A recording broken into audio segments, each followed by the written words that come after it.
Hartarto. Jika melihat kasus sebelumnya, menurut Kapus Penkum Kejaksaan Agung, Ketut Sumedana, yang menjadi latar belakang pemanggilan Airlangga Hartarto ini, adanya telah melihat urgensi dalam rangka mengusut kasus mafia minyak goreng yang merupakan tindak pidana yang sebelumnya sudah terlaksana pada periode 2021-2022. Pemanggilan terhadap Menko Perekonomian Airlangga Hartarto ini berkaitan dengan kasus yang sebelumnya, yang mana sudah ditetapkan 5 tersangka perorangan dan telah selesai di persidangan ingkrah sebagai terpidana kasus dugaan korupsi CPO atau minyak goreng.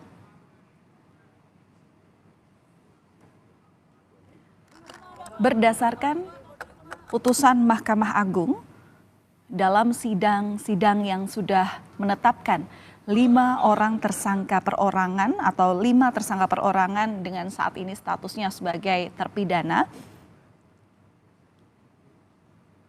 beban kerugian yang ditebakkan kepada negara ini cukup signifikan, di mana menurut keputusan MA kurang lebih 6,7 triliun rupiah kerugian yang telah ditaksir. Sehingga berdasarkan hal ini, maka ada sejumlah saksi yang perlu diperiksa. Setelah sebelumnya yang terbaru dalam memperbarui kasus ini, per tanggal 15 Juni 2023, Kejaksaan Agung juga telah menggeledah 3 lokasi berkaitan dengan kasus dugaan korupsi dalam pemberian fasilitas ekspor CPO dan turunannya pada industri kelapa sawit dan turunannya di periode kami ralat sebelumnya, yakni pada periode Januari 2022 hingga April 2022. Setidaknya 3 korporasi yang kini juga telah ditetapkan sebagai tersangka oleh Kejagung adalah PT Wilmar Nabati Indonesia atau Wilmar Group, kemudian juga Musimas Group, dan yang ketiga adalah PT Permata Hijau Group.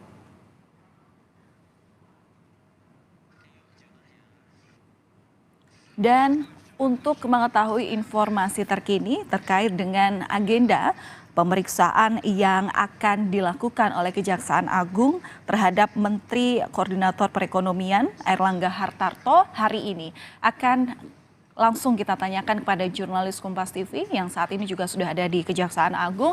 Ada Jonah Hamonangan di sana. Selamat pagi, Jonah. Bisa Anda jelaskan kepada kami pukul berapa tepatnya Airlangga kini telah menepati janjinya untuk kemudian bisa menyanggupi dirinya diperiksa oleh Kejaksaan Agung?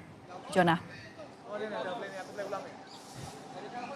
Ya Vale, tadi Airlangga Hartarto datang pukul 8.24 pagi, datang menggunakan mobil Toyota Land Cruiser hitam, dan tadi kami melihat datang bertiga, yaitu Airlangga Hartarto dan 2. Dan kami tadi melihat ada 2 pendampingnya, satu menggunakan batik dan satu menggunakan kemeja putih. Kami masih mencari tahu pendampingnya ini siapa, apakah kuasa hukum atau mungkin dari staf khusus dari Kemenko Perekonomian. Nah, terkait dengan kedatangannya ini merupakan kedatangannya pertama, di mana sebelumnya sudah dipanggil pada tanggal 18 silam hari Selasa, tapi tidak datang alias mangkir dan tidak ada pemberitahuan kenapa tidak datang. Dan dari pihak Kejaksaan pun sebenarnya sudah menunggu sampai pukul 6 malam, namun memang selama seharian penuh tidak hadir sama sekali. Jadi hari ini, hari Senin adalah kedatangannya pertama, di mana kapasitasnya adalah sebagai saksi, di mana dalam rangka untuk pemeriksaan kasus ekspor minyak goreng mentah atau crude palm oil. Jadi memang kasus ini sebenarnya sudah cukup bergulir cukup lama. Jadi pemeriksaannya dalam rangka untuk melihat, kalau kita lihat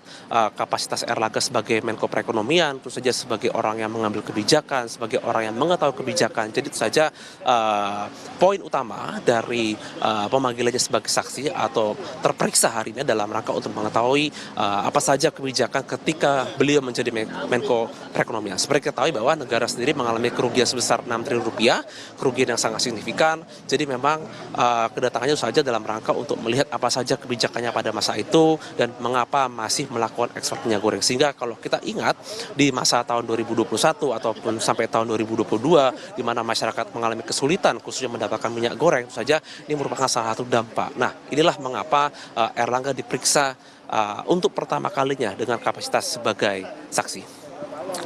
Valentina.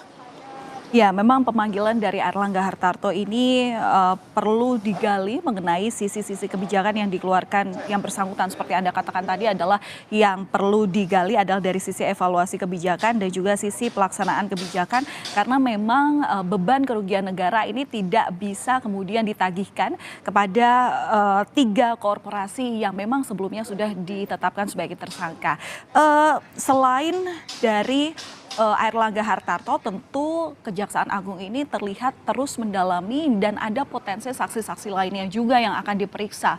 Adakah keterangan terkait hal ini, Jonah? Siapa saja nantinya selain Airlangga Hartarto yang juga turut diperiksa berkaitan dengan kasus ini? Ya, Val, kami sendiri juga awalnya ingin mencari tahu berapa orang yang diperiksa hari ini selain Erlangga, tapi memang dari pihak Kejagung memang memastikan bahwa hari ini fokus utamanya adalah pemeriksaan terhadap Erlangga Hartarto, di mana di waktu sebelumnya sudah ada pemeriksaan sejumlah saksi, jadi memang pemeriksaan di Erlangga ini yang dimana sudah seharusnya dilakukan minggu lalu, tapi baru dilakukan hari ini. Apakah nanti ada saksi tambahan atau mungkin ada saksi yang sebelumnya terperiksa dan akan dipanggil lagi, ini masih menunggu konfirmasi. Tapi memang kalau kita lihat fokus utama yang dilakukan oleh tim Pitsus Kejagung khususnya kepada pemeriksaan Erlangga ini adalah melihat bagaimana rangkaian kebijakan. Jadi ketika saksi sebelumnya sudah diperiksa terkait dengan adanya indikasi korupsi ataupun indikasi lainnya, maka pemeriksaan hari ini di mana fokus kepada Erlangga dalam rangka untuk melihat rangkaian kebijakan ketika kebijakan dilaksanakan dan akhirnya mungkin masyarakat seperti ketahui bahwa sudah ada beberapa yang menjadi tersangka dan sudah pemeriksaan ini adalah salah satu indikasi untuk melihat apakah